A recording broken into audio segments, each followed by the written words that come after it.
Yes, good evening, everybody. Thank you very much, Mohammed, for inviting me to take this session on logic. My name is Gabriel Apata. I am a writer and a researcher. My first 2 degrees were actually in philosophy. My first degree was philosophy, straight philosophy, and my postgraduate degree was in philosophy as well. And then did my PhD in cultural studies, which of course, I still regard myself basically as a philosopher, even though my philosophy is now deals with subjects, what I call meaty subjects, rather than abstract philosophy. So I'll be taking the session on logic this evening. What I want to start with is actually to look first and foremost at the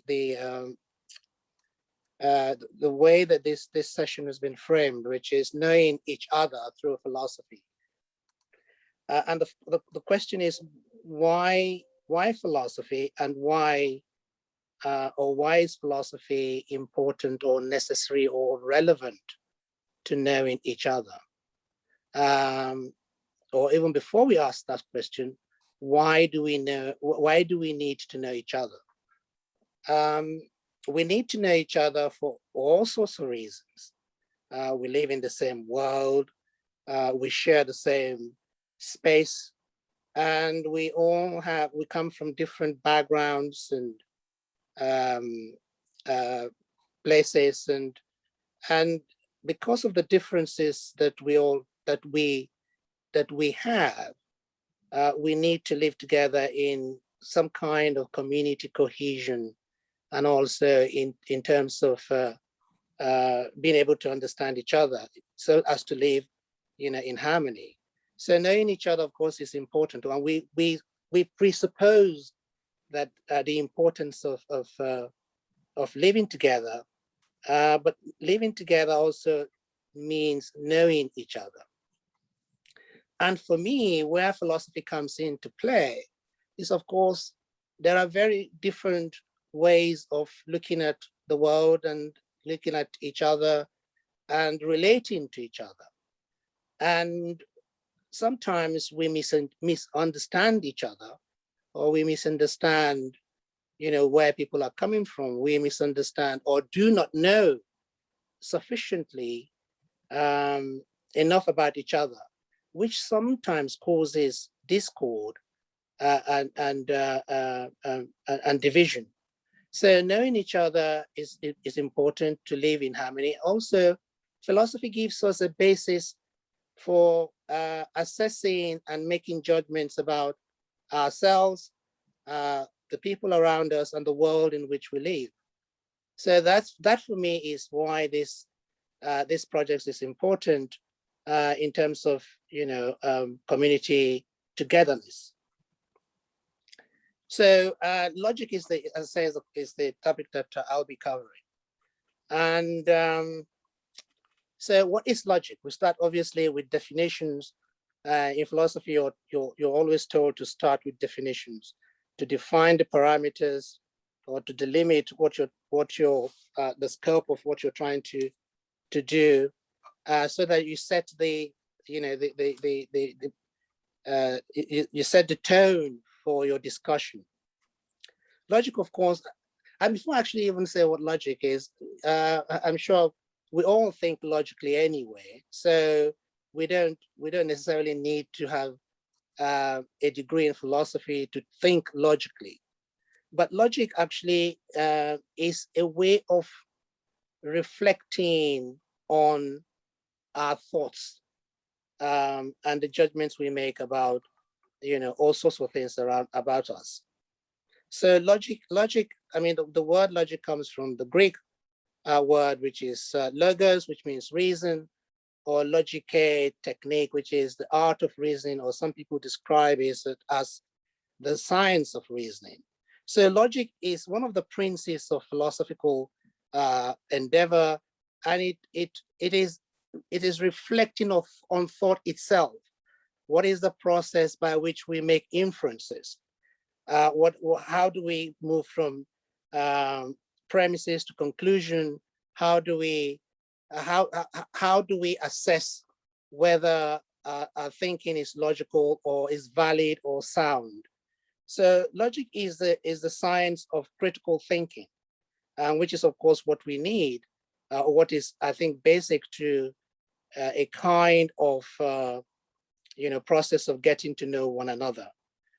We live in a world where the media constantly churns out information about all sorts of things, about people, about groups, about individuals, race, ethnicity, gender, disability, politics, and all the rest of it. So having some kind of basic knowledge of logical steps enables us to be able to make judgments about what is being said, who is saying it, about whom, and what kind of agenda is being promoted. So logic is actually quite important in that sense. And critical thinking, which is the kind of philosophy that we're dealing with here, is an integral part of that process. Philosophy itself, there are many different kinds of definitions of philosophy. Some people see philosophy as wisdom. Some people see philosophy as thought itself. But philosophy, in this sense, is critical thinking. It's looking at the way we think about things and about the world around us. So that's just the basic introduction regarding the subject matter of logic. One of the first great philosophers, of course, was Plato, whose work is based on Socrates' philosophical method, which is a dialectic. And that's actually a logical process of thinking. The Oxford philosopher called R.G. Collingwood had a kind of logical system which he called question and answer. Question and answer is a kind of logical process which is not too dissimilar to the Socratic method, which is dialectic. You ask a question, and Socrates waits for an answer, and he subjects the answer to critical examination. So that's one kind of logic. Not until Aristotle came on board and introduced a different kind of philosophical logic, which is what is called the syllogistic logic, which is a three proposition formulation of the logical inference. We call this deductive logic. And deductive logic really simply means that the conclusion you reach must be valid if the premises upon which that conclusion is based is valid. So one of the most famous examples that's used in the context of deductive logic is the following. All men are mortal. Socrates is a man. Therefore, Socrates is mortal. In other words, it cannot be false that Socrates is mortal, given the fact that Socrates is part of, a membership of the human race. So all men are mortal. Socrates is a man, and therefore Socrates is mortal. So, but that kind of deductive logic is in a way, although very sound, and it's obviously a process of inference that is it's a three-way propositional formulation. The problem with the deductive logic, to my mind anyway, is that it is limited. Most of us do not think in those sort of syllogistic sense, but it gives us a basis, for making inference. The deductive logic is tighter in the sense that what exactly comes out in conclusion is really a product of what you already have in the premise. Okay. Another kind of way of looking at deductive logic or analytical statements is the kind that you find in Kant, where he talks about an example of analytical statements, which is all bachelors are unmarried men.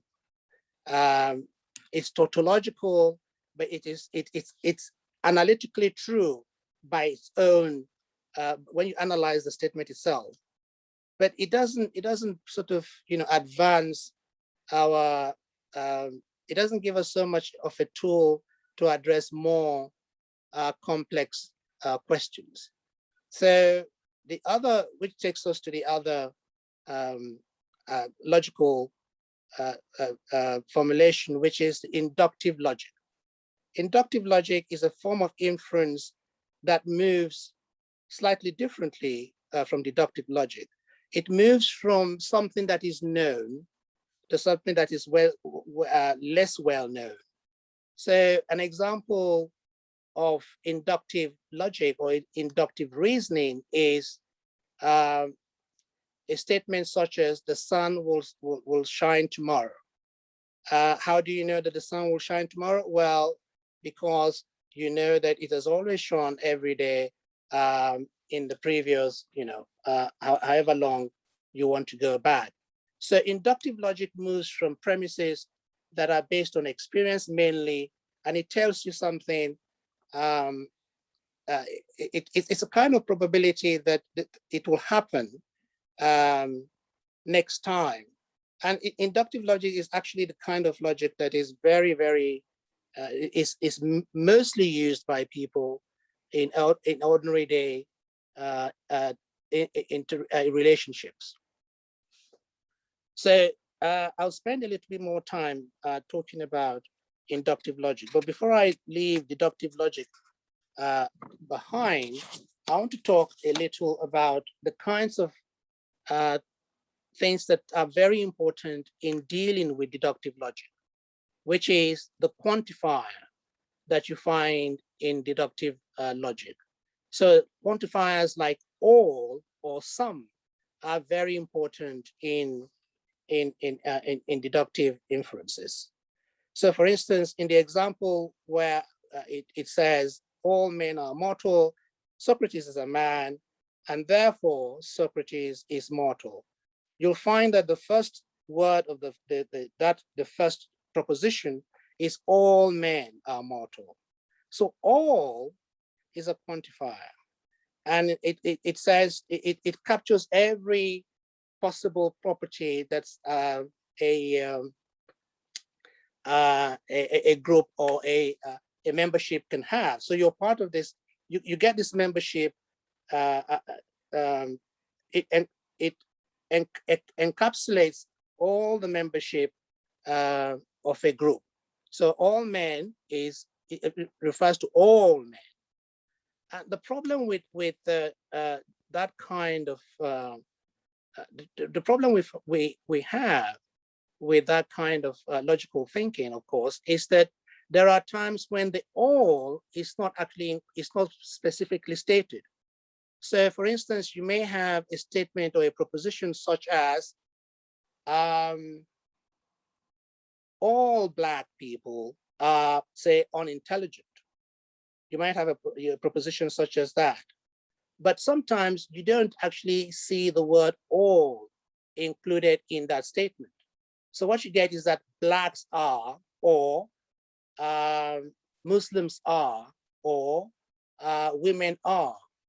And it is a kind of, you need to be able to see through the way that the statement or the proposition is worded to be able to determine what exactly is being implied. So it is a kind of deduction going on, but it's not explicit. It's not, you don't actually see the word all included. So most of those sentences or statements that include, say, for instance, Black people or gender, sort of women or disabled people, most of those kinds of statements are almost always generally false, depending, obviously, it's contingent. But where you have, for instance, one of the examples that is in the papers recently, of course, well, it has been in the paper for quite a while, is the what is called the Asian grooming gang, which has been in the news for a few years now. If you consider a statement such as the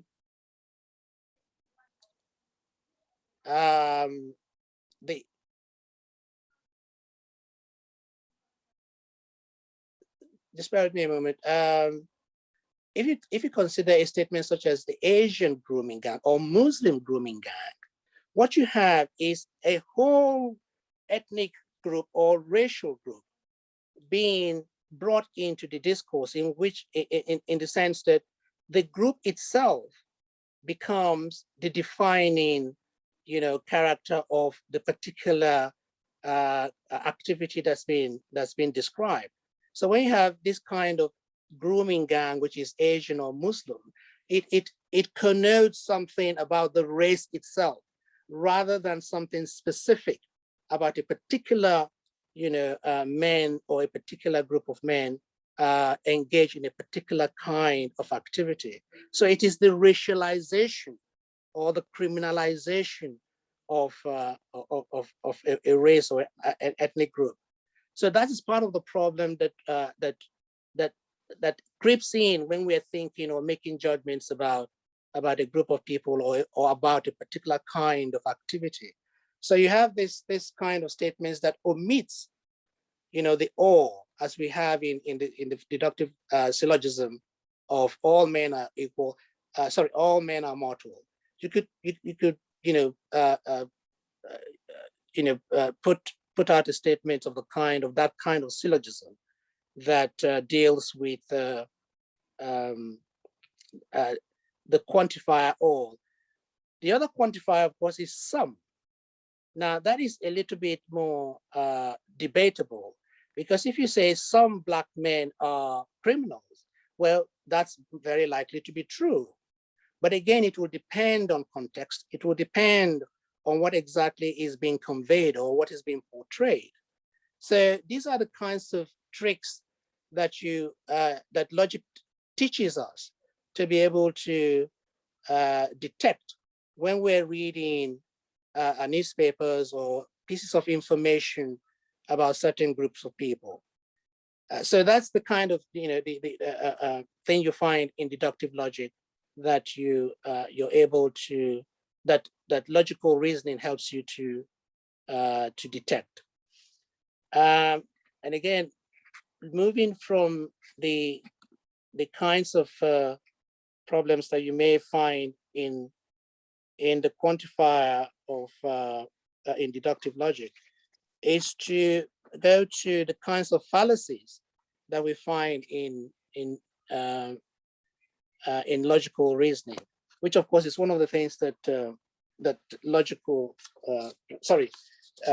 inferences tells us. So I'll just run through a few fallacies. Fallacies in logical reasoning. There are quite a lot of them, but I'll just deal with a few.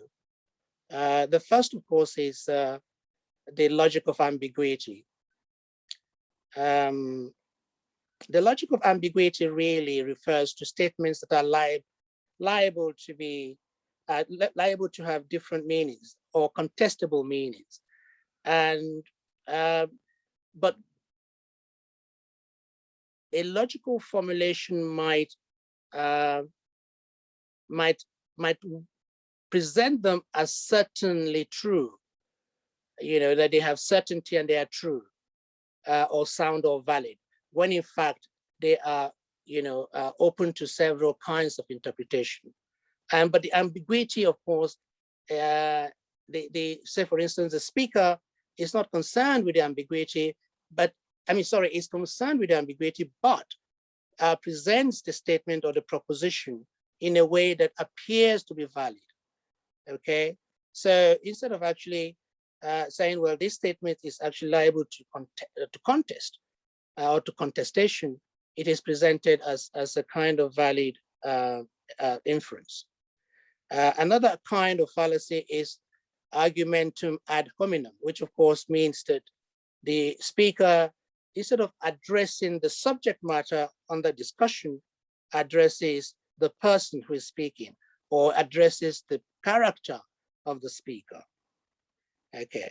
A third fallacy is argument from ignorance. Well, argument from ignorance, of course, is a way of stating a proposition in such a way as to say that because there is no other statement to disprove that statement, then the statement, of course, is valid or sound. An example of that kind of argument from ignorance is the recent report by the race commission that Boris Johnson, the race report commissioned by Boris Johnson, where in that report, the commissioners or the panel who wrote the report stated that there's no institutional racism because there is no evidence to suggest there is institutional racism. Well, that is actually an argument from ignorance, because instead of actually stating a positive case for their making a positive argument for their proposition, they are making an argument from ignorance, which is to say that because they can't find evidence of institutional racism, then they conclude that institutional racism does not exist. Okay. Another fallacy is the fallacy of composition. The fallacy of composition states that a statement is true of the whole of the statement if only parts of it is true. So, for instance, an example would be there is a recent debate about posthumanism, and one of the arguments in posthumanist thought is that the humanism of the past was responsible for most of the problems that we have today. So it was responsible for Enlightenment thought, and it was based exclusively on male or men, or the Pythagorean idea of man is the measure, and so humanism is then discredited on the basis that it was responsible for exclusivizing men, and men became the measure. Well, that is, in my view, a fallacy, because although humanism of the Renaissance period in particular, which was, gave birth to art and all sorts of, advance in science, may have given rise to some aspects of the Enlightenment, which of course was responsible for some, colonialism and capitalism and all the rest of it. But the problem with that argument, of course, is that what is true about that aspect of humanism cannot be true of all humanism, because there are different kinds of humanism. Humanism gave us, music and art and literature, and some of these things are fine in their own right. So it's not a case that as some posthumanists like Braidotti and some other posthumanists have tried to argue. So the argument argument regarding composition, of course, is that something that is true of a part of an argument is then said to be true of all the argument that's been proposed. Okay, so as I say, there's just so many different kinds of fallacy. I would return, if I have time, to some aspects of this, but I want to go now to inductive logic, which I think is actually more interesting and more relevant to everyday thought. Sorry, yeah. Hello. Do you think before we go on to inductive, we can get some questions for any clarification people might have? Okay, sorry. Yeah. Anybody? Yes, Margot. Yeah, I've got a question. You mentioned, what was the second fallacy that you mentioned? Something about humans, centering the human. So kind of, did I understand? Argumentum ad hominem. Mhm. So that's about, when you kind of, am I right in understanding this is kind of like shifting the perspective from the kind of the problem and kind of putting it on the person asking, or have I completely misunderstood it? No. Yeah, that's in a way pretty much what that is saying. It's, I mean, ad hominem is to the person or against the person, and it is. So, for instance, you're having a discussion or a debate with somebody or a group of people, and you're discussing, say, feminism, and the other person says, well, it's no surprise you're a woman and you'll argue this way because, I don't know, because your gender sort of makes you think in the way that you are thinking. So that is the fallacy, because of course they have completely left the actual point of discussion and indeed the context of the discussion, and instead moved on to attacking or critiquing the person. And one of the things that does, of course, is that this is actually quite common, more than people realize, because the person is then forced to defend, that attack. Mhm. So it shifts the argument from the discussion itself onto personalities, and then it just moves on. Yeah. So what the the interlocutor is trying to do is to draw you out, and to sort of it's a kind of a trick or a trap, to draw you out and to get you to argue the wrong things rather than, and most of the time the arguments would be either weak or maybe sort of, groundless, but they use that tactic to, draw. And if we all, I mean, most of us fall for it, except of course, if you've done some logic or you have some, logical, thought, you have knowledge of logical thinking, then you'll be able to point out that this is an argument ad hominem. You have left the argument, the debate, and now you're attacking myself. Thank you. Okay. Any more? Anybody? Shahid, Hassan, Tishu, Mac? I have no questions. You Thanks for the... fully following, yeah? Okay. Yes, because it's good. How about you, Tishu? Yeah, all good for me.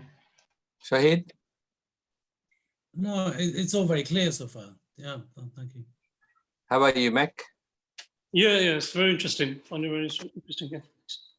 Okay, yeah, carry on. Sorry. Right. Okay. So inductive logic, inductive reasoning, as I said earlier, is a form of inference in which a conclusion is reached, not from the kind of certainty that we find in deductive reasoning, but from something like experience. So experience teaches us that X is the case, and when we see something similar to X, not X itself, but something similar to X, we conclude something about X that we've now seen, based on previous knowledge or based on previous thought. So basically, that is the way that inductive reasoning works. Now, as I said earlier, inductive reasoning is actually very important and relevant, but it is also not as certain as deductive logic. And so this is where evidence becomes very important. Evidence is very important. So one example that I gave earlier, which of course was Bertrand Russell's argument or example, how do you know that the sun will rise tomorrow?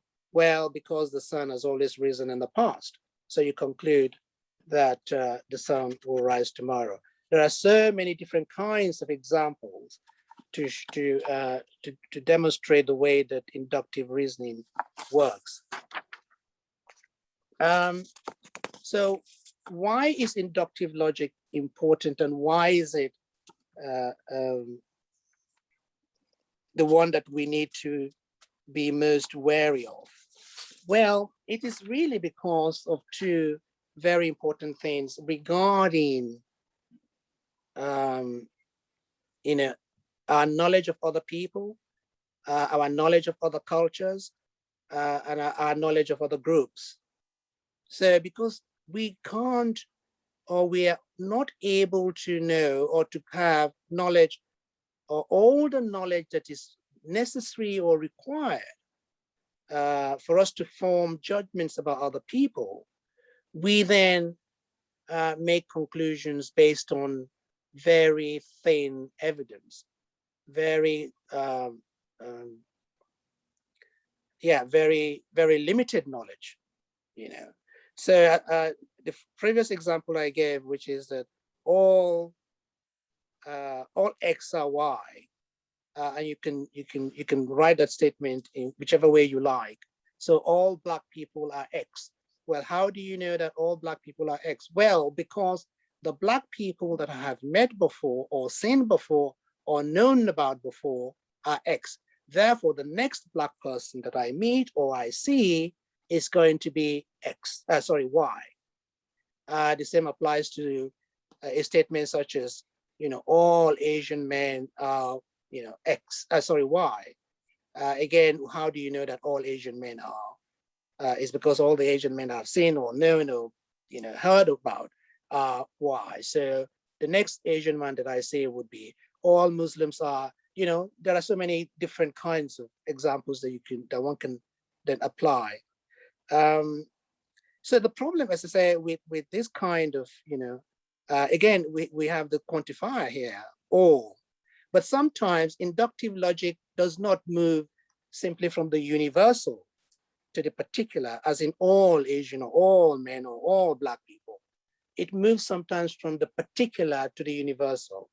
So I have met one particularly unpleasant Black person, then I conclude or I infer that the next Black person I meet or all Black people are particularly unpleasant. So that is the kind of reasoning that is very likely to be fallacious, very damaging, very destructive, and very injurious to race relations or ethnic relations or multiculturalism, whichever way you want to classify it. One of the important aspects of inductive logic, of course, has to do with prejudice and stereotype, and indeed discrimination, because inductive logic also works by analogy. Okay, so the analogy might be something looks like something else. It's about similarity, it's about resemblance, it's about contiguity, something that is near to something else, which allows us or leads us to believe that something is true of a class of people or a group of people just because there's something about them that we have deduced through analogy. Okay, so I then want to talk about experience in terms of how it functions in our inductive reasoning. Bertrand Russell, in The Problems of Philosophy, made the following point, and I read from his book, The Problems of Philosophy. Russell claims that experience has shown us that the frequent repetition of some uniform or coexistence has been the cause of expecting the same succession or coexistence on the next occasion. Okay, I'll just read that again because I think it's actually quite an interesting way of categorizing the problem of induction. It said, experience has shown us that the frequent repetition of some uniform or coexistence has been the cause of expecting the same succession or coexistence on the next occasion. But of course, we don't have all the facts in order to be able to make the judgment or the conclusion that we've reached. We just don't have all the facts. So we rely on things like similarity, as I said, resemblance, representation, symbolism. Something seems to symbolize something, and we conclude, we just draw a conclusion about, about the next one that we see. Okay. Yeah, so I've observed similarities among a group of people and transferred that observation onto either individuals that form a member of that group. Okay. One of the most important books on prejudice, of course, is a book by Gordon Allport, which is The Nature of Prejudice. Very important book, written, I think, in 1954. Allport talks about prejudice in a variety of ways. I mean, prejudice, of course, comes from the Latin word, which means prejudicum, which may just mean pre-existing knowledge. Okay.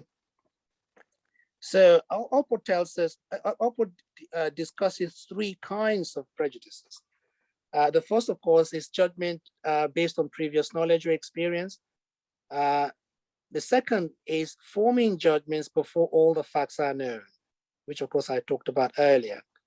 And then there is, of course, a third kind of prejudice, which Allport doesn't quite discuss, which is really a form of injury to either a case that is in court without prejudice. So that is, of course, a legal term. But Allport also makes identify another kind of prejudice, which is a sentimental or emotional meaning that favors the speaker or the group about which of which the speaker belongs. Okay, so I just read from Allport's one aspect of.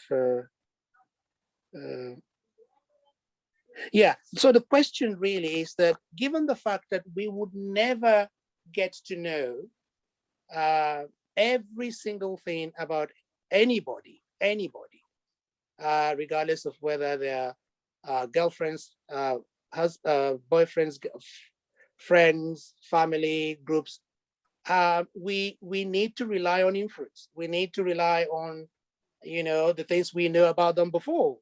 So it could be, that we have come to trust somebody, and we rely on that trust if we are told that they've behaved in a particularly, unexpected. They've done something that is morally reprehensible, and we're told that this person has done this, and you think, no, that can't be. And they say, well, how do you know that this person is incapable of doing this? Well, you rely on inference. You rely on inductive thinking.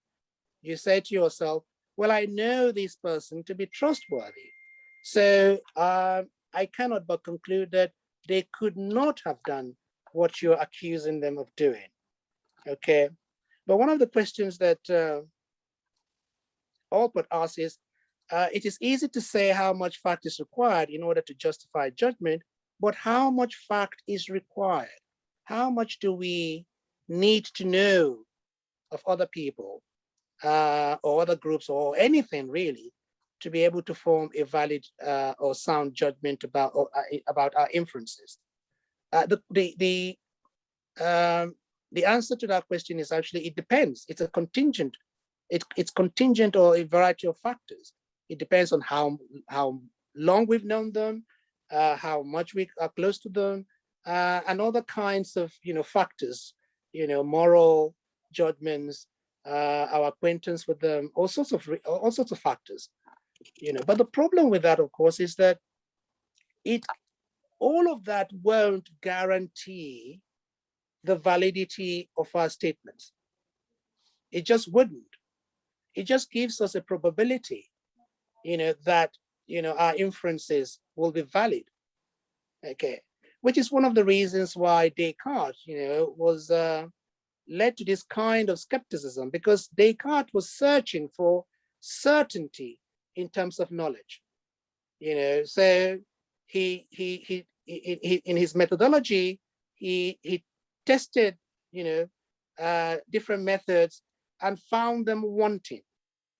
And that led him, this process of logical reasoning actually led him to the cogito. I think, therefore I am. It is a search for certainty to a certain extent that some philosophers are concerned about. They're concerned about truth. They're concerned about,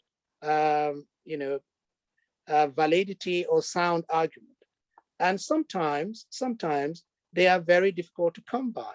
But what is important is to be able to understand that we can take steps towards making as strong a judgment about things that we don't know, depending on how rigorous and how analytical our process of reasoning are, or our processes of reasoning are.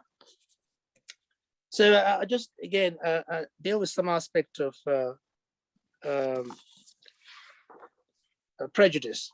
So one of the, as I said earlier, one of the problem with prejudice, of course, that we will never have complete knowledge about most things really, but we conclude from the limited knowledge that we have certain facts. Okay. Science proceeds on the basis of inductive reasoning. It deals with hypotheses, it tests the hypothesis, and as far as the facts bear out, it concludes that the conclusion reached is valid until something else happens to change that conclusion. The philosopher Karl Popper was a philosopher of science. In the voyage of discovery, he talks about refutation, that science can only make propositional statements about certain things until it is refuted, until some other theory comes along and refutes it. Okay, so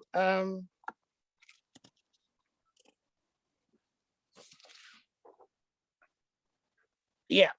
So with prejudice, sometimes we have actually enough knowledge to make a certain statement or reach a certain conclusion. And sometimes we still choose to make damaging statements or propositions about other people. This is where, again, knowing other people through philosophy comes into play, because what we then need to do is to question that knowledge that people have. How sound is the knowledge? So for instance, when it comes to something like Islamophobia, there are lots of people who get their knowledge about Islam secondhand.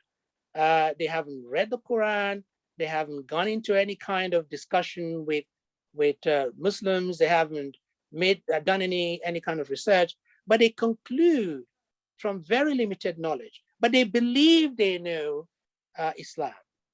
They believe certain things about Islam that are actually just factually not true, but they run with this argument because obviously they have an agenda that they wish to push, and it's left to the logician or the person who is analyzing their statement is to actually ask, how much of Islam do you know? You know, and the answer that they give will determine the next question, which is a kind of thing that Collingwood talks about in his question and answer logic. So you subject the answer that you're provided with to further analysis. So what they know about Islam, for instance, I'm just giving an example here. What they know about Islam is bound to be limited, because you know they haven't studied the religion, you know that they know very little about it, and you know to a certain extent that most of their knowledge has come from other criticism of Islam, and they have simply ran with the limited knowledge that they possess. Okay, so prejudice is part of that logical thinking, whereby we reach conclusions about certain people or group of people, but based on previous experience, and sometimes that experience is very limited. It's very shallow. Okay, but then inductive logic is actually also very necessary, as I said earlier. Alport, for instance, says of inductive reasoning that the human mind, and I'm quoting here, the human mind must think in the aid of categories. Once formed, categories are the basis for normal prejudgment. We cannot possibly avoid the process of thinking inductively. You know, we think inductively all the time. You make assumptions. You know, inductive thinking is a kind of assumption as well. It's a kind of presupposition. You presuppose something about somebody or something based on what you knew, or knew before, and it's a conclusion that is important in the way that we assess the validity of that kind of statement. Okay, is the inference, the step that people have taken to reach that conclusion. There are times when it's very difficult to find evidence. You know, I mean, for instance, in religious discourse, you know, what evidence do you need if, for instance, you're discussing with an atheist who doesn't believe in the existence of God, and they may say, you know, God doesn't exist, and you say, well, there is no proof that God exists. They say there's no proof that God exists, and you're saying, well, you're looking for proof, or you're looking for grounds or evidence to believe based on a particular kind of thought process. So sometimes even logical reasoning may not be helpful. Even logical reasoning may not be helpful, simply because not every proposition, not every statement can be true or false. Okay, and this takes us into something called fuzzy logic. Fuzzy logic is that there really isn't either or. There isn't A or B. There isn't, you know, one or two. There aren't just two sides. You know, there is the middle, or there is something in between, which of course leads to a kind of, you know, probability, or a kind of a degree, if you like, of truth. So fuzzy logic actually came in about 1921 to break the monopoly of deductive logic and the certainty, or the search for certainty, that there are certain statements that we can make that are not, that do not belong to that form of reasoning. Okay, they're not, they do not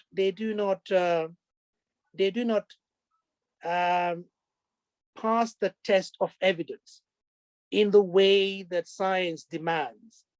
Okay, and so one of the things that, you know,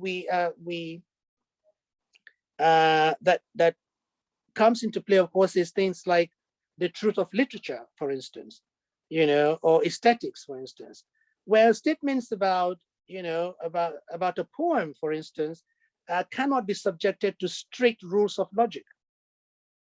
You know, you can't because either they deal with emotions or affect or sentimentality. They cannot be dissected and subjected to proof. Okay, so things like fuzzy logic or religious discourse do not belong to that form of reasoning. So if you're discussing or debating with somebody, if for instance you're a believer and you're discussing with somebody who doesn't believe, and you're trying to convince them of the existence of God and of your belief, and and they're saying, well, there's no logical conclusive evidence that God exists. It's going to be very difficult for both of you to actually reach a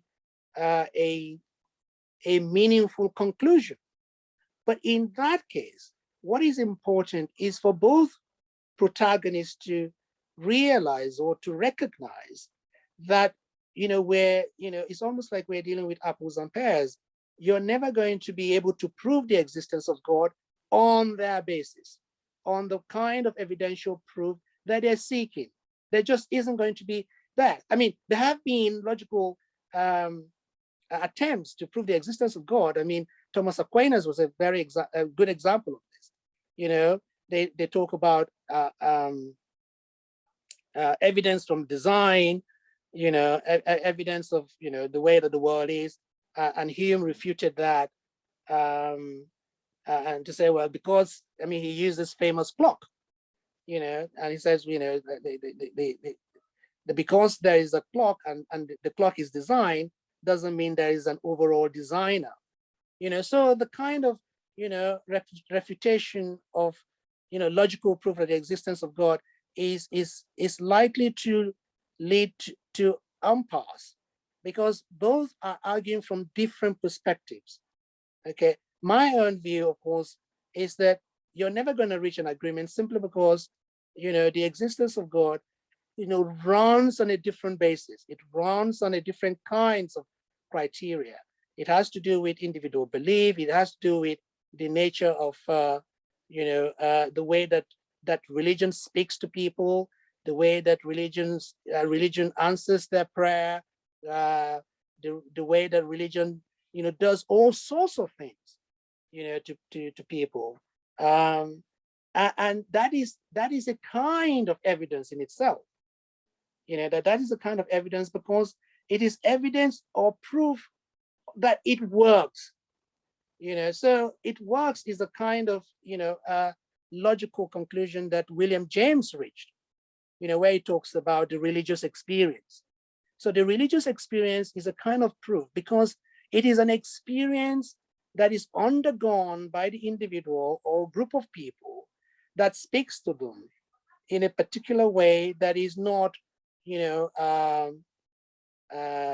vouchsafed to other people. It's just that they can't say it.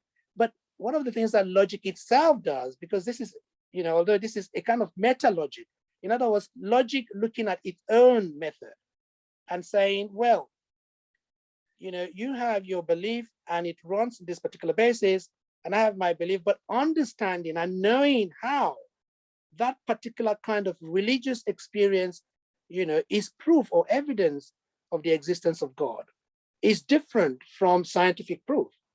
You're never going to be able to offer, you're not going to say, here is God and here is,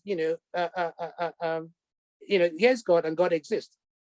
A famous philosopher said that you're never going to be able to prove God exists in the way that you can prove that John exists, because the way that John exists works is different from the way that God exists works. Okay, but all of that still falls under the discourse of inductive reasoning. Okay, so I'll just move on to stereotype now. Okay, yeah, sorry. Sorry, can you allow some questions if people want to get? All right, sorry, yeah. I'm just sort of running through this, sorry.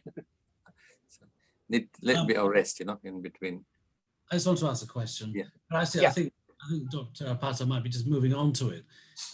It's actually about the question of experience and how you infer from experience something where you stand on when you create stereotypes. So for example, a friend of mine who's Polish, she's often worked with Nigerian women, for middle-aged Nigerian women, and she has a certain picture about what they're like.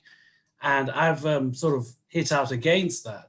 Now, you can, where do you stand? If you have a lot of experience of something, then surely that's the basis for having a picture of something. Otherwise, we never formulate a picture. We just have we're always open to everything. But Yes. if you do Yes. that, then you never gain a body of experience by which you use to sort of have an image of the world. But generally people do over time. So that must mean surely that we do stereotype to an extent, or at least have experience. Experience leads to stereotyping, does it not? Yes, that is absolutely true. Kant in the preface to the Critique of Pure Reason says that all our knowledge comes from experience, but it doesn't follow that every of our knowledge sort of comes from experience, if you see what I mean. What he was saying is that there are certain knowledge that we have which is actually not based on experience. So there is a kind of fusion going on sometimes when we're thinking. I mean, Kant has this thing about categories. There are all these different categories, and so there's a fusion. There is a lot going on when we're forming judgments. A great deal that we are not sometimes even conscious of. We're forming judgments all the time, and stereotype. I mean, yeah, I was just going on to talk about stereotype, but you sort of asked a question that leads neatly into that discussion. The thing about stereotype is that we just cannot but stereotype. We really cannot. I mean, it's like Pavlov's dog, that each time it hears that bell, it expects, of course, that its owner is going to feed it. Russell also gave an example of this I think a fowl that expects each time it sees its owner that it's about to be fed, until one day when it turned out the owner was actually going to have it for dinner. So that is the problem with that kind of stereotyping, that it can lead to error, which is of course why inductive reasoning is different from deductive reasoning. We lack the certainty of deductive reasoning when we're thinking inductively. We just don't have we just can't, it's like you put something in the machine in deductive reasoning, and what you put, in the machine comes out, out of the machine. But inductive reason does not work on that. It doesn't function in that way. So what I do personally, of course, is that I'm constantly subjecting my own stereotypes, to analysis, and to say, oh, how did I come to that conclusion? You talk about Nigeria. Nigeria is a very interesting place because there's a great deal of stereotyping going on, particularly about inter-ethnic sort of relationships. You'll hear one part of the country will tell you that the people from that part of the country are, lazy or, fickle, feckless, and the other group will have the same kind of stereotypical view of them. So but the problem is that Nigeria, for instance, is going through very turbulent ethnic tension at the moment. And it all actually arises from this kind of thinking. The South, just very quickly, the South believes that the North is dominating them, and they want secession, they want self-determination. The fact of the matter is that no group has ever dominated another group in Nigeria, but each group believes this. What you have are certain, powerful positions being held by certain ethnic groups. But that is really, again, this is me thinking philosophically, but most Nigerians won't even, contemplate that, because they believe the domination. Now, hopefully I'll be taking the session on epistemology, about knowledge and theory of knowledge, how we come about, knowledge and justification for the knowledge claims that we make. Is that, the group that believes it's been dominated is using this word domination in a rather selective way. And again, it's a fallacy, the kind of fallacy we talked about earlier, which is the fallacy of ignorance. They believe that they believe, ambiguity, not ignorance, ambiguity. The word domination in the context in which it's being used is ambiguous. What do they mean by domination? It's not actually like in America, where you have one race, systematically, oppressing and subjugating others. So if they can answer the question of domination and subject the word itself to analysis, to rigorous analysis, they may begin to understand more clearly, that actually, to a certain extent, we're not talking about some kind of totalitarian, system of government there. It's not fascist. It's not fascist. It's not, it's not colonial. Yeah. And I'm sure you have this in India as well, where there's this kind of ethnic communalism, and each group is believing this, but it's really a kind of reasoning. It's a kind of inference. In Nigeria, for instance, in the 1960s, the Igbos were the dominant group, but they weren't dominating. They were just in high position places because they had the education and all the rest of it. But you see, they believe in domination. Now, the Northerners are believed to be dominating the South, but if you go to the north of Nigeria, it's the poorest part of the country, and the richest part of the country is the West or the Southwest or the Southeast. Yet the Southeast believe that the Northerners are dominating them. So it's inferential, it's inductive reasoning. So stereotype falls into this category, because what it does is to embed a particular kind of a point of view, whereby people actually come to see it as almost natural or almost so true that it cannot be controverted.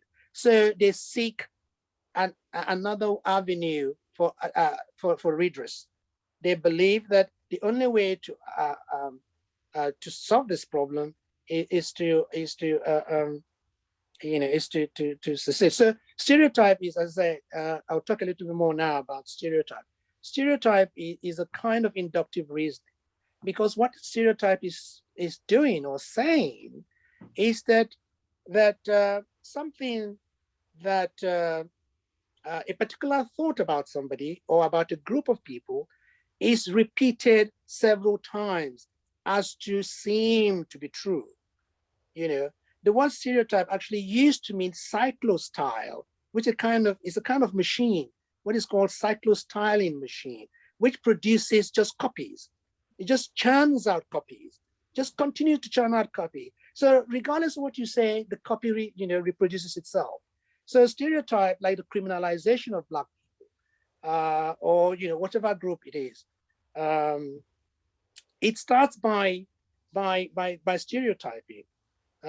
Sometimes it starts by prejudice, but stereotype is where it really sort of embeds itself. It's ingrained. For instance, I mentioned earlier the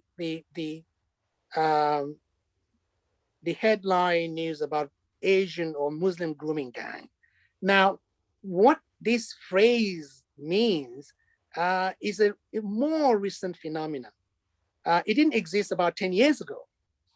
Okay, if you Google that phrase now, it will yield thousands, of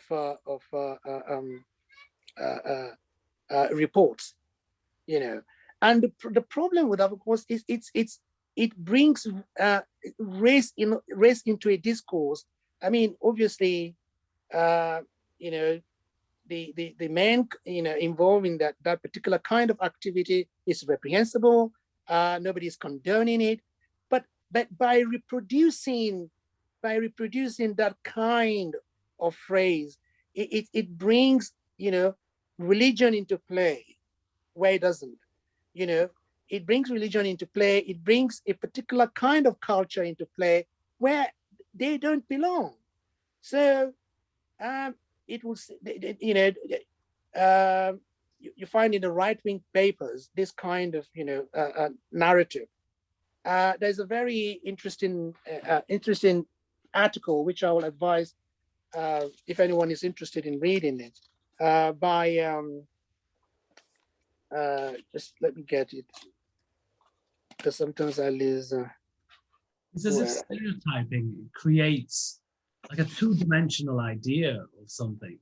It's sort of two-dimensional, so it's a partial idea, partial notion of a group or a person. So it continues the idea of prejudice. It continues the prejudice. No, it actually creates just one view, but depending on the context. So what that does is to say, for instance, in the 1970s and 80s in this country, you may recall, there were all this talk about, you know, black muggers, and that these muggings were committed, you know, by young black men. And, you know, the problem with that is that it's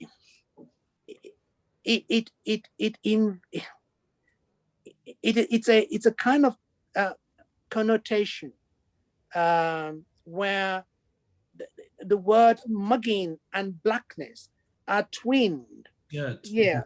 Yes. So that when you think mugging, you think black people, or you think young black people. So when you think grooming gang, you think Asians or Asian men. You know, it's that way of framing the narrative that creates this stereotyping. And what stereotyping does, it's that it becomes a kind of absolute presupposition, you know. And the problem with absolute presupposition is it's very difficult to shift. It's very difficult to shift that mindset that has been ingrained in the minds of people. You hear, you see a young, you know, you see a young child, for instance, on a street, or, you know, in a supermarket, and the child is smiling at you. Maybe the child is white, and the child the child hasn't had the experience of inductive reasoning at that point. So it sees, you know, it sees a person who smiles at him, and he smiles back.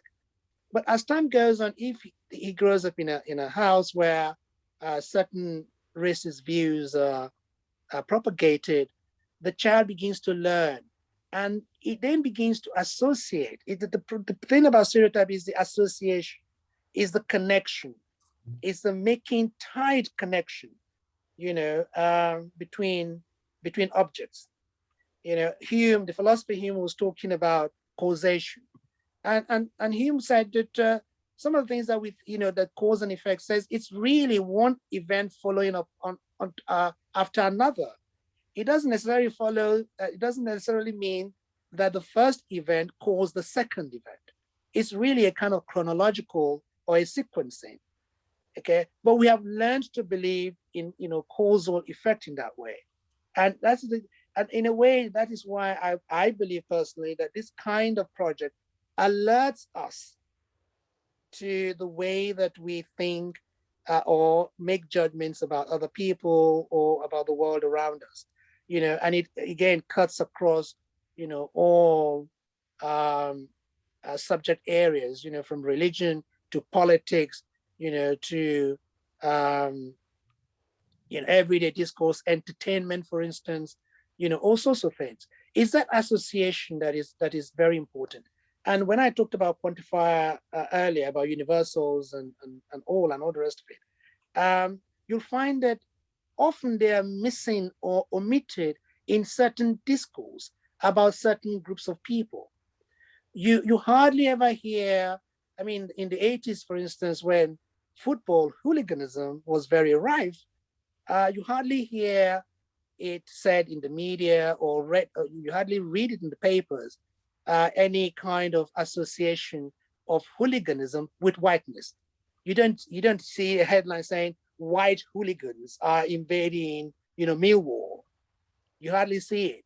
So it's sort of, omitted, which means that it neutralizes, the racial element of that particular kind of criminal activity. So you don't associate with that kind of racial. But when you bring race into it, or you bring religion into it, I mean, there are certain things that Christians do which are reprehensible, but you don't hear the media say, "Oh, this Christian group are doing these horrible things," But you hear Muslim groups doing these things. Might you infer though from that it's perhaps natural in that we're living in a Christian majority country, that the newspapers would do that, would not denote the majority as it's assumed, whereas the minority you pointed out. Maybe. Yes, but the problem with that, of course, is that why do we? I mean, that's again one of the things that logic would try and tease out, because even if we live in a predominantly Christian country, why must a certain group of people be privileged in terms of the way they describe themselves? You hardly hear white crime. You may hear of white collar crime, which is a class kind of crime, which anyone can belong to. You could be a white collar person, but you're not a white person in the sense that it's just the class of in terms of the work that you do. But it's the moment you bring. That's why the quantifier or the universal that I mentioned earlier in inferential thinking, like all, is actually quite important in my view, but sometimes it's subtle. Sometimes it's not mentioned. Sometimes nobody refers to it. Nobody says all Black people, all Asian, all Muslim, all women. They don't. Yes, but it's implied in the way that it's. So when you say Asian ground, now for instance, if you look at a statement such as the Italian mafia, okay, or Russian oligarchs, okay, that is a more specific kind of description, of a group, okay. It has a more specific nationality. It has a more specific kind of activity that is connected to it, and you can analyze, what oligarchs, the oligarchy means, and what these oligarchs mean, and then you get to, find that they're a very small group of people. That's in the end, But when you say Asian gangs, and the fact that you're not even using words like group, you say gang, already presupposes a kind of criminal mindset, okay? And it is that association, when I mean, the Jimmy Savile sort of case and all the sexual crime that been reported, you hardly ever hear white criminals. You don't hear white grooming gangs. You hardly ever hear it. Why is that? But it's not because we live in a predominantly white and Christian country. It's just because the association is omitted. The association is actually not important, which is without prejudice in the legal sense. So you don't sort of bring. There are certain cases in court where the judge won't allow previous conviction to be heard because they don't want it to prejudice the current case. So why do you have to bring certain elements that are irrelevant to the case into the description? This is the kind of thing that breeds stereotype. And the other thing that I want to discuss in regard to prejudice stereotype is discrimination, because what discrimination also does is that it selects particular kind.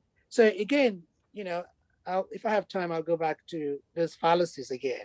so that we see how those fallacious arguments are framed. That we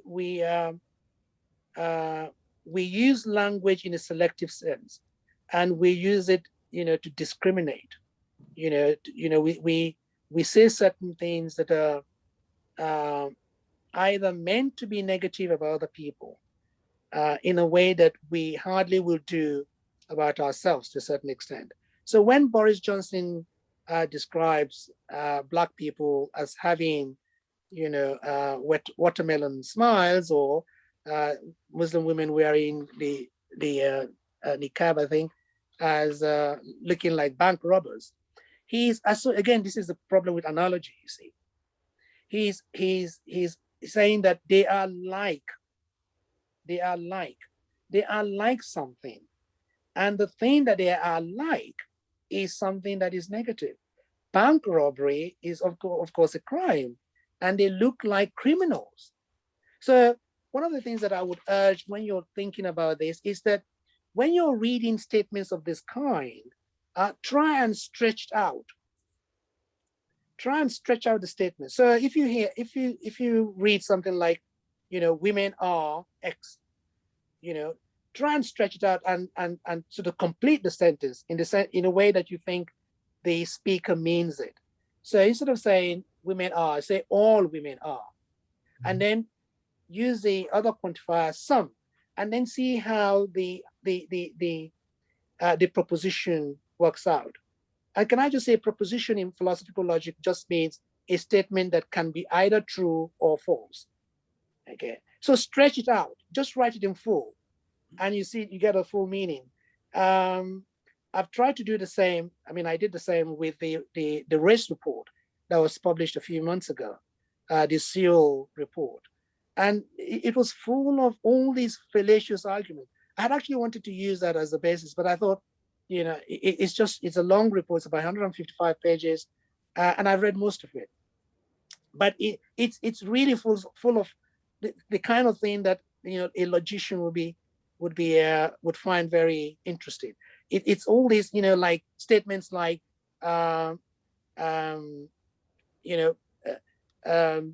there was a part where it says Black people or BME people should try and participate in the cultural life and you just think, what does participate mean? So those are the kinds of questions that I would ask, and that thinking logically you ask, because it is ambiguous. What does participate mean? Do I have to go to the proms to participate? Do I have to go to ASCOT to participate?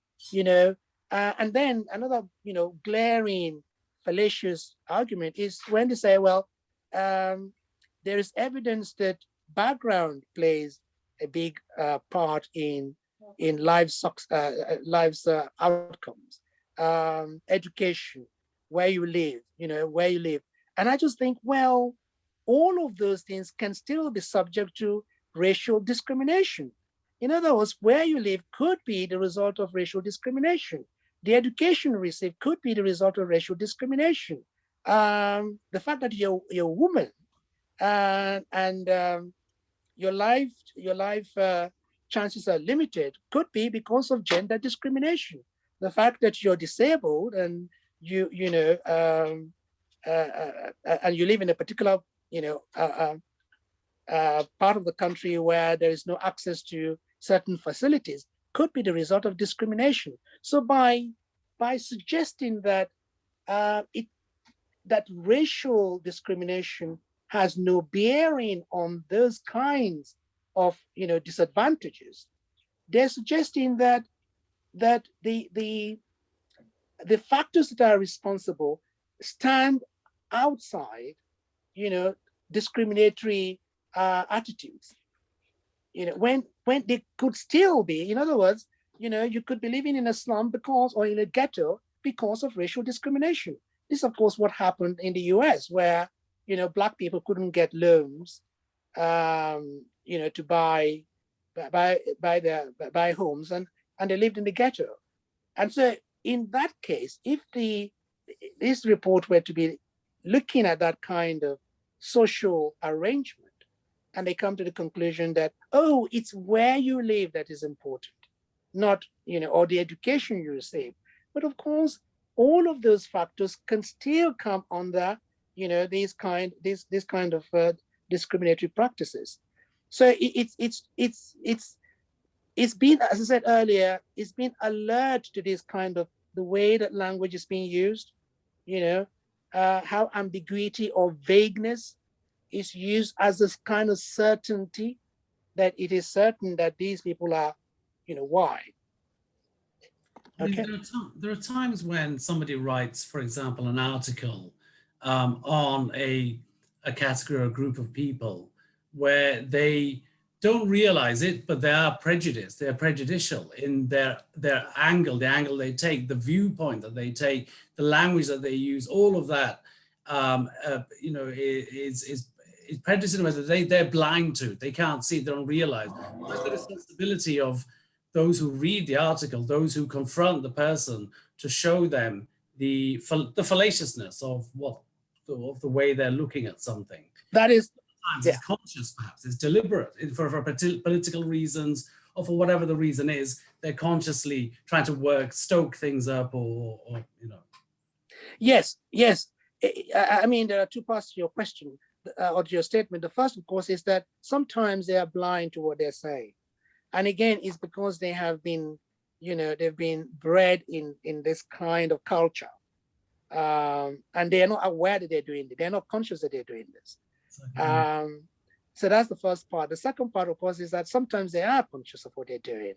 They know what they're doing, and they want to, as I say, stoke up division and to create this problem where one does not exist previously. So what they do in terms of being blind to their discrimination is that they make assumptions. So they have been thinking inductively before anyway, and not being aware of it. They're not aware that they're thinking inductively in a negative sense. They think that they're being neutral. They think they're being objective. They think that they're, making, valid arguments about certain groups of people. But this takes us back to prejudice, that they sometimes don't actually know the people they're dealing with. I mean, when slavery was abolished in the US in the 19th century, there was talk about what will become of the black, the freed slaves. They said, well, they're not trained, they have no education, they can't read and write, they can't hold a business, they can't, they can't play sports. But now, of course, they think, the only thing they can do is play sports. So you find this shift, but the shift is constantly negative, even when the shift is, moves from one extreme to the other. They retain those stereotypical prejudicial views. There is a sense in which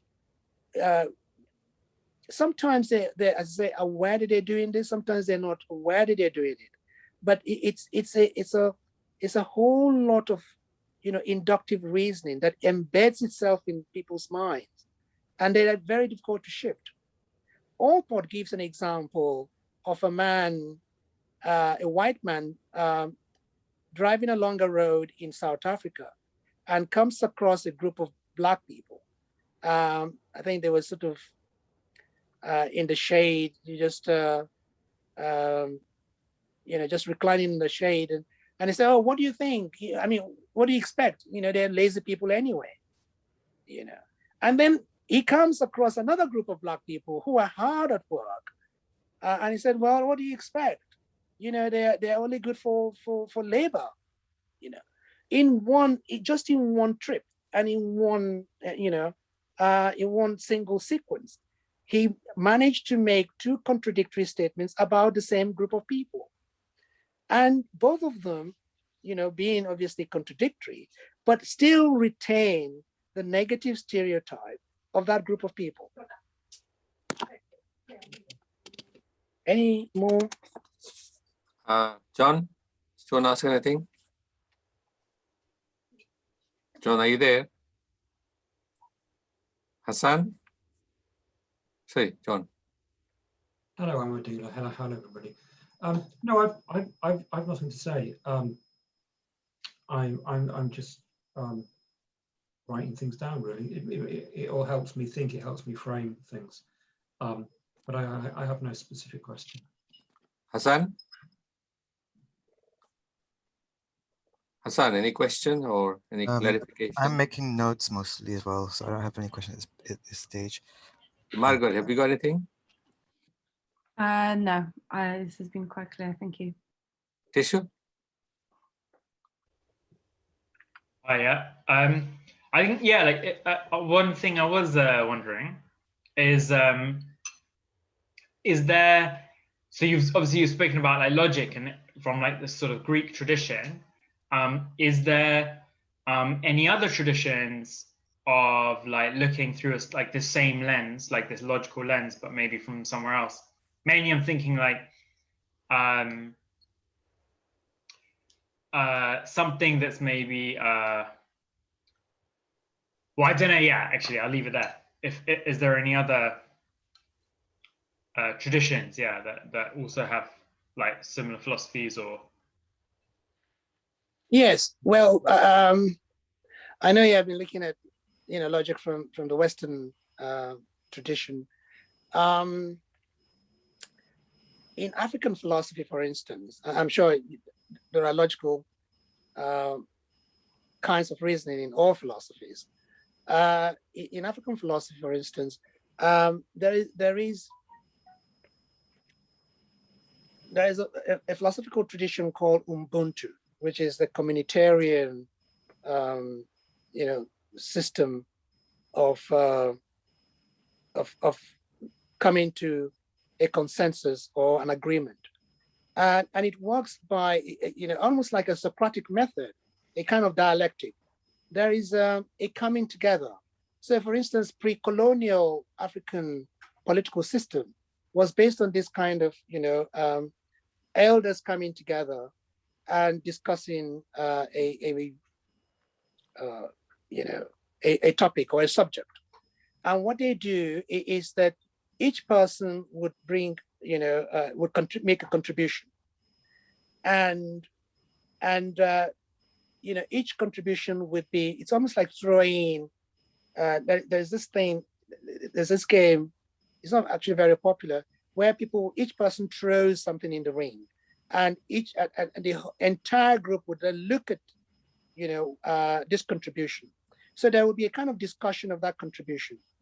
And so what is called the wisdom of the elders in African tradition is really a consensus. It's not just some kind of an individual, like in Western philosophy is about the thinker rather than the thought. It's really not that the thought is not important. It's just that we venerate the thinker more, and then we associate the thought with the thinker. So we talk about the Socratic method, we talk about Plato, Aristotle, Kant, Schopenhauer, and all the rest of them, Hegel. In Africa, you don't. It's not a cult of of personalities. It's the group, and so it's a consensual kind of thinking, and a conclusion is reached from this consensus. So a great deal goes in, but you don't see it because much of it is not written down. You don't see the process of reasoning. So I wrote a paper some time ago about African traditional religions, and African traditional religion does not actually believe in evidence for it doesn't believe in people don't think in terms of whether God exists or not. The discussion doesn't even arise, and the reason is that Africans don't see those questions as important. They don't think in terms of, whether God exists or not. For them, existence itself is intertwined with God. That what we call God is, it's like Spinoza's pantheism. There is substance and there are attributes. So every part is an attribute, of God. So there is no, you may find Africans that may say God doesn't exist, but the whole traditional African philosophy is a single ontology. It's one of a piece. Everything is connected. Everything is connected, which is where Ubuntu comes from. It's an interconnection of everything else. So, but within that process of interconnectivity is this kind of dialectic going on. So people just don't, assume things. They question things. But what you see at the end of the day is the conclusion. So, for instance, a very famous African saying is, "It takes the village to raise a child." Okay, but this is not just some kind of throwaway statement. It's not, but it's a conclusion. So it's an inference that has been arrived by through several steps, that people have taken in the community. The Yoruba of Nigeria would say, a child in the marketplace will come to no harm so long as there's an elder present. A child will come to no harm in the marketplace so long as there's an elderly person present.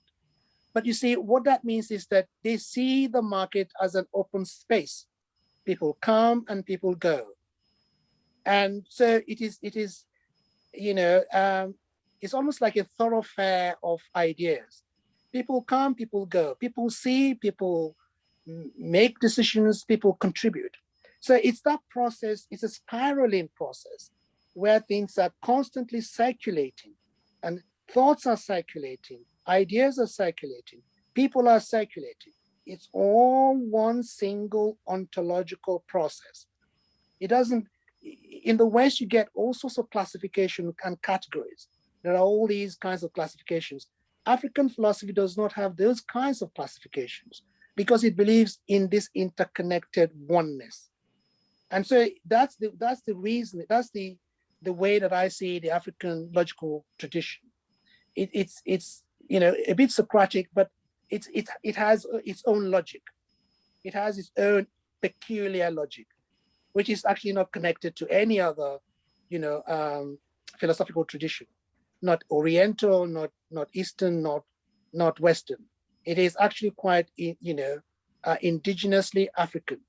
But it's a thought process that, because it's not written down, it doesn't have a literary tradition, at least pre-colonial literary tradition. We can't see how those conclusions were arrived at. But it does have those dialectical processes involved. Just to sort of, I guess, add to that, do you think that sort of difference in thought, say like the example you gave, Ubuntu versus sort of the logical thought that sort of more to do with the thinker than the thought, is that something that we see in sort of like media and things around us, how we have like, hero stories instead of community stories, or how we have, like we glorify kind of individual tales, but often not look at, so I'm thinking of, say, like, for example, like the Thatcherism kind of thing, where, like the individual entrepreneur who does really well is sort of seen as a great success, but actually during that time, the communities are diminished. So is that like, would that be like a sort of a physical outcome, you could say, of like that difference of thought, or is that going too far? No, it's not. It really isn't. I mean, Putnam, the sociologist, wrote a book called Bowling Alone, And he talks about, in America, he talks about, the way that community spirit and cohesion have been decimated in America, where, where the community spirit used to be the center of, social organizations in America, but it's been diminished by this individualism, this kind of, the absolutely right. There used to be a tradition in Africa where if you're a trader and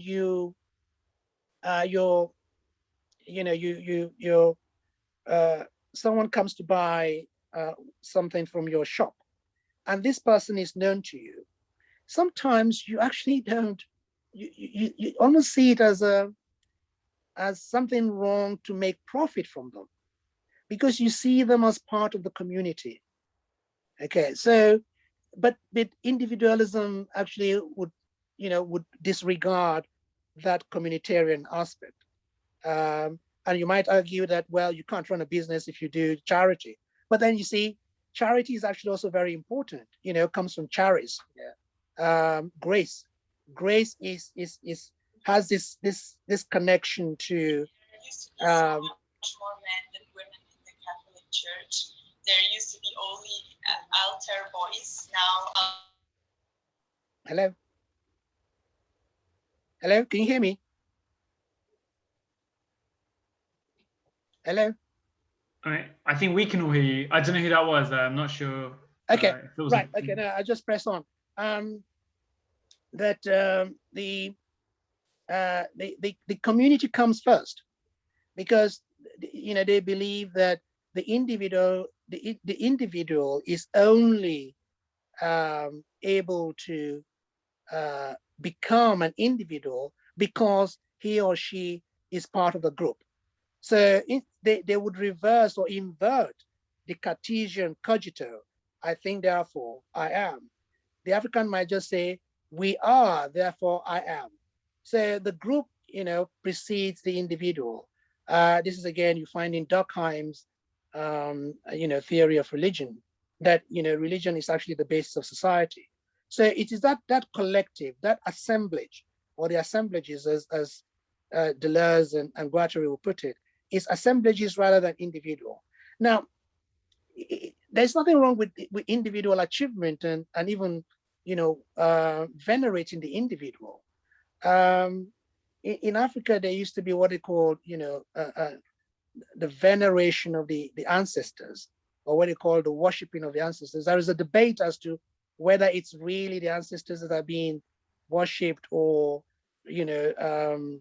or maybe it's their legacy. I mean, it's a huge debate in African or Africanist discourse.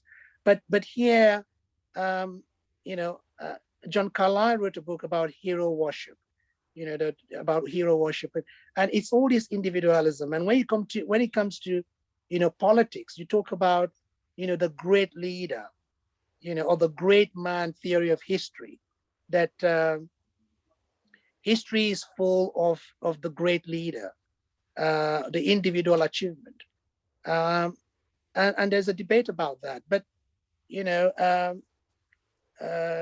forgotten his name now, wrote this book about the myth of the leader, where he says that actually leadership is a collective thing. I've forgotten his name. It may come to me, but it's a myth. This idea of the individual is a myth.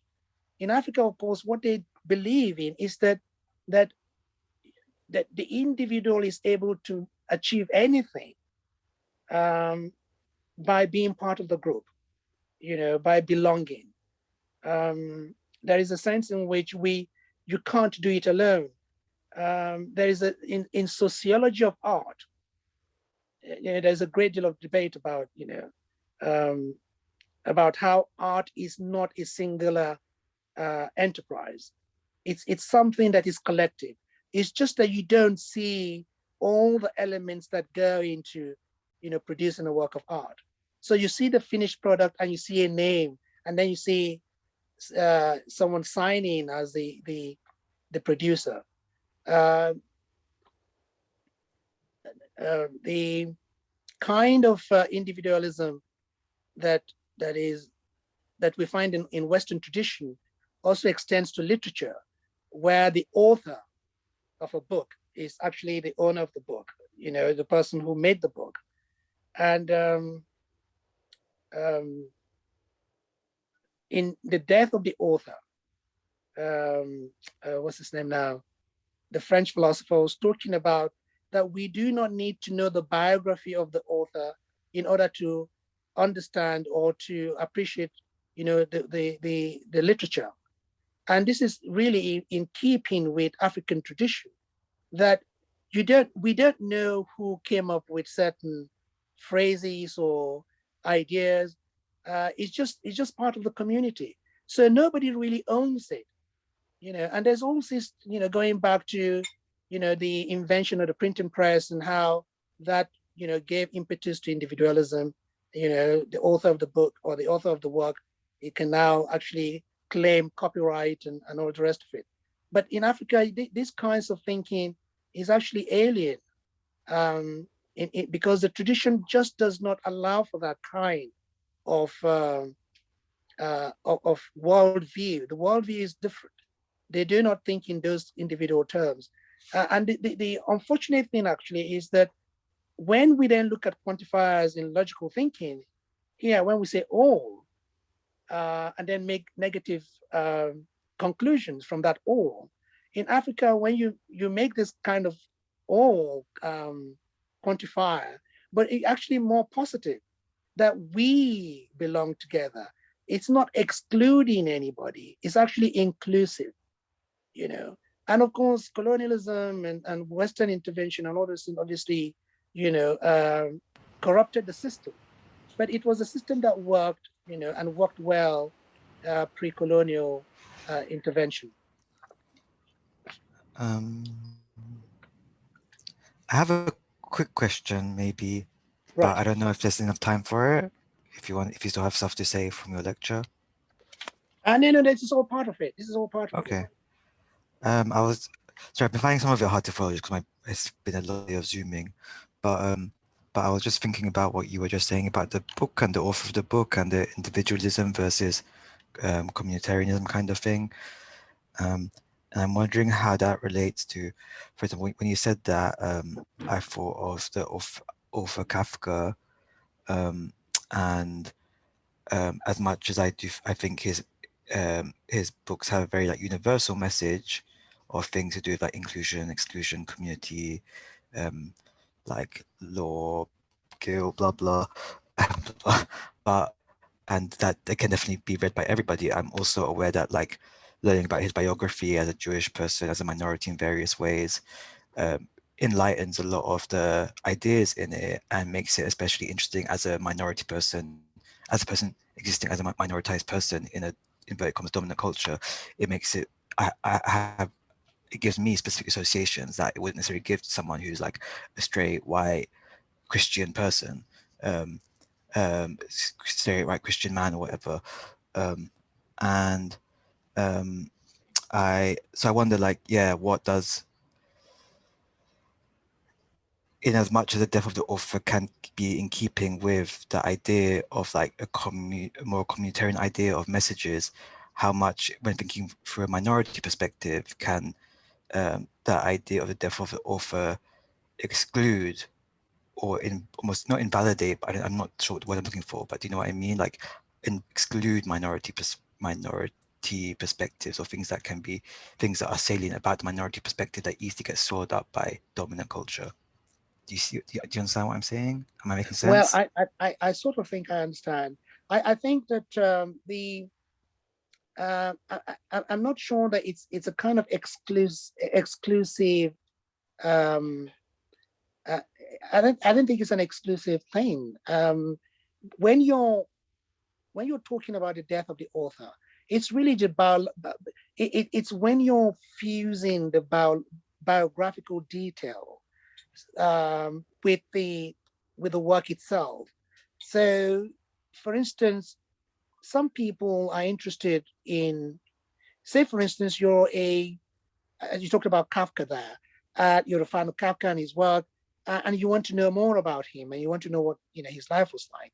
And there is a sense in which, from a psychological point of view, your knowledge of his life and his condition might inform the content of his work. But it's not necessary that you need to know. You need to know all the details about his life. It's interesting. It's not exclusive. It's interesting, but it's when you want to actually make that connection in such a way that, and we do. You have a hero and you want to know everything about their life, and that's interesting. But it doesn't necessarily. You want to fuse that knowledge of their life with their work, and the death of the author is actually saying that the literature or the work should stand on its own. And so it seems to me slightly different from the communitarian idea that I was pushing earlier. It's not that the death of the author, say for instance in the African tradition, is not important, but it's just that we don't know. You see, this is where our knowledge is limited. We don't know who came up with anything. We don't have a name. We don't have an Aristotle. I mean, I think someone wrote a book about where Africa, the Aristotle or the Shakespeare of the Africans, as though in order for a culture to be great, they need to produce individuals that are great, or individuals that can be named. But if you look at particular African religious tradition, there is a richness there that if you haven't studied it, you won't appreciate. It is so rich, and it has given the world so many kinds of perspective on life. I mean, I talked about Spinoza earlier. There's a great deal of African thinking in Spinoza, but we don't have a Spinoza in Africa. There isn't one great philosopher we call Spinoza. So that is the context in which I take the death of the author to mean, that we do not need to know the biographical details of the author to appreciate the work of art, or to appreciate the thought. That the thought itself is important. You don't need to say, it's a way of appropriating thought, and in a way it's sometimes illogical. It's sometimes dangerous, because we think that thought belongs to people. Not that thought, that if I were to write something like the theory of forms today, but that is a theory that Plato propagated, this idea of ideal, the ideal and then the copy, or his theory of mimesis. So if I were to write it today, it will seem like that idea belongs to Plato. That is Plato's thought. So we personalize thought. We think thought belongs to individuals. We talk about the Cartesian method. We talk about Hume's skepticism. We talk about Hegel's dialectic. We talk about Schopenhauer's pessimism, and and so on and so on, or Bergson's vitalism. But again, look at vitalism. Very African. But vitalism is very African. The idea of spirit and animation and all the rest of it. It's very African. But we don't talk about Bergson in Africa. So it's this personalization of thought, and so it belongs to somebody, and we almost create homage. You erect a statue to a thinker, and you say, oh, he thought A or he thought B. Well, actually, thought is free.